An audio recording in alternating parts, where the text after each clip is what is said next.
Assalamualaikum dan salam sejahtera. Kumpulan kami ingin menghuraikan tentang prosedur dalam penyelesaian pertikaian perusahaan di Malaysia dan kesannya terhadap pekerja. Pengenalannya, pertikaian industri atau dikenali sebagai pertikaian perusahaan telah didefinisikan oleh Akta Perhubungan Perusahaan sebagai apa-apa pertikaian antara majikan dengan pekerja yang berhubung dengan pekerjaan atau bukan pekerjaan atau syarat-syarat pekerjaan atau peraturan-peraturan kerja bagi mana-mana pekerja tersebut. Akibatnya, kesatuan sekerja yang mewakili semua atau mana-mana ahlinya dalam pertikaian perindustrian ditakrifkan sebagai pihak dalam Akta Perhubungan Perusahaan 1967. Pertikaian syarikat adalah istilah yang digunakan untuk menggambarkan sebarang konflik atau perselisihan yang berlaku antara majikan, pekerja atau kesatuan sekerja dalam bidang pekerjaan. Antara prosedur dalam penyelesaian pertikaian perusahaan di Malaysia yang pertama adalah perundingan secara langsung. Menurut Goldberg, pada tahun 2003, perundingan secara langsung adalah satu cara menyelesaikan pertikaian di mana pihak-pihak yang bertingkah akan berunding, berhujah dan bertukar-tukar pendapat. Perundingan secara langsung ini merupakan langkah pertama untuk menyelesaikan pertikaian di antara majikan dan kesatuan sekerja untuk bekerja. Perundingan ini juga dijalankan berdasarkan syarat-syarat perundingan kolektif. Perbincangan perundingan secara langsung ini dijalankan antara kesatuan dan majikan di peringkat syarikat berdasarkan prosedur-prosedur yang telah ditetapkan di dalam perjanjian kolektif. Seterusnya, perundingan damai. Perundingan damai merupakan elemen penting dalam Jabatan Perhubungan Perusahaan Malaysia bagi menangani pertikaian yang terjadi di dalam sebuah perusahaan. Perundingan damai ini dilakukan sekiranya penyelesaian tidak tercapai melalui perundingan secara langsung. Selain itu, penyelidikan dan siasatan. Menurut Seksyen 34 APP 1967, apabila suatu pertikaian perusahaan wujud, Menteri boleh melantik suatu jawatan kuasa penyelidikan atau suatu lembaga siasatan dan boleh merujuk kepada jawatan kuasa atau lembaga apa-apa perkara yang berkaitan.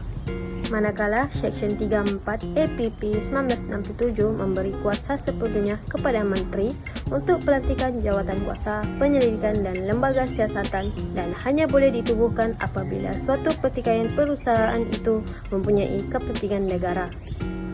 Kedua-dua badan ini mempunyai tugas untuk melaporkan kepada Menteri, tetapi lembaga siasatan mempunyai peranan yang lebih besar berbanding dengan jawatan kuasa penyelidik.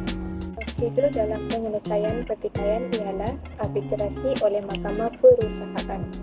Hal ini adalah kaedah yang melibatkan penghakiman dan keputusan oleh pihak ketiga yang berkecuali dan berpengalaman.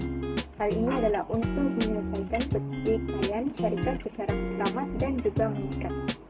Arbitrasi bermaksud pihak ketiga yang dikenali sebagai arbiter atau mahkamah syarikat yang bertindak sebagai hakim ataupun lebih dikenali sebagai untuk mendengar hujah-hujah dan juga bukti yang dikemukakan oleh pihak-pihak yang bertikai dan membuat keputusan yang mengikat semua pihak. Arbiter atau mahkamah syarikat boleh dilantik oleh KPP atau diminta oleh mana-mana pihak yang terikat. Arbitrasi juga boleh dilakukan secara bersemuka atau melalui komunikasi yang lain. Seterusnya, terdapat beberapa kesan prosedur dalam penyelesaian pertikaian perusahaan di Malaysia terhadap pekerja. Kesan yang pertama, meningkatkan hubungan pekerja dan majikan yang harmoni, yang di mana ianya dapat menyelesaikan konflik atau pertikaian yang berlaku di tempat kerja dengan cara adil, cepat dan berkesan. Seterusnya, ianya juga menjaga hak dan kepentingan pihak yang terlibat melalui kaedah penyelesaian pertikaian.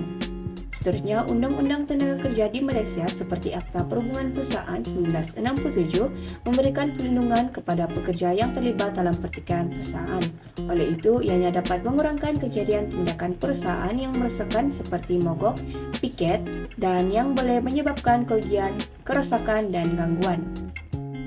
Seterusnya, ianya juga dapat mewujudkan keamanan dan kesejahteraan masyarakat melalui penyelesaian pertikaian yang tidak melibatkan kekerasan, paksaan atau ancaman. Kesan yang kedua ialah meningkatkan produktiviti.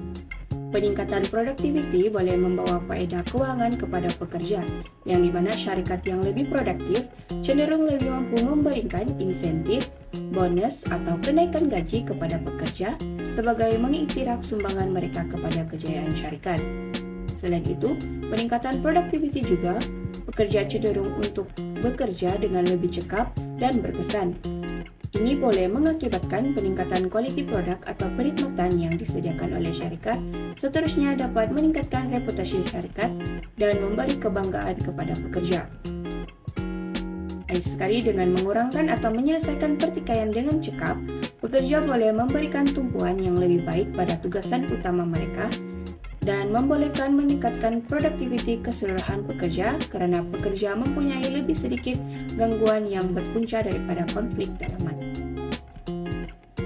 Oleh itu, dengan melaksanakan prosedur yang baik dalam menyelesaikan pertikaian korporat di Malaysia, syarikat boleh mewujudkan persekitaran kerja yang lebih positif, memberi kesan positif kepada produktiviti pekerja dan akhirnya dapat meningkatkan prestasi organisasi secara keseluruhan. Kesimpulannya, prosedur penyelesaian pertikaian syarikat yang ada di Malaysia ini adalah pentingnya menggunakan pendekatan yang adil dan juga telus untuk menyelesaikan masalah yang timbul antara syarikat dan juga para pekerja. Proses ini memberi peluang kepada kedua-dua pihak untuk mengemukakan hujah dan kebimbangan mereka dan mencapai persetujuan yang boleh diterima oleh semua pihak. Tanggapan terhadap pekerja ialah terdapat perlindungan undang-undang yang jelas dan proses yang adil dalam menyelesaikan pertikaian dengan majikan mereka. Kemungkinan perundingan dan pengantaraan menunjukkan pengiktirafan hak pekerja untuk mengambil bahagian secara lebih aktif dalam menyelesaikan masalah-masalah yang ada dalam diri mereka.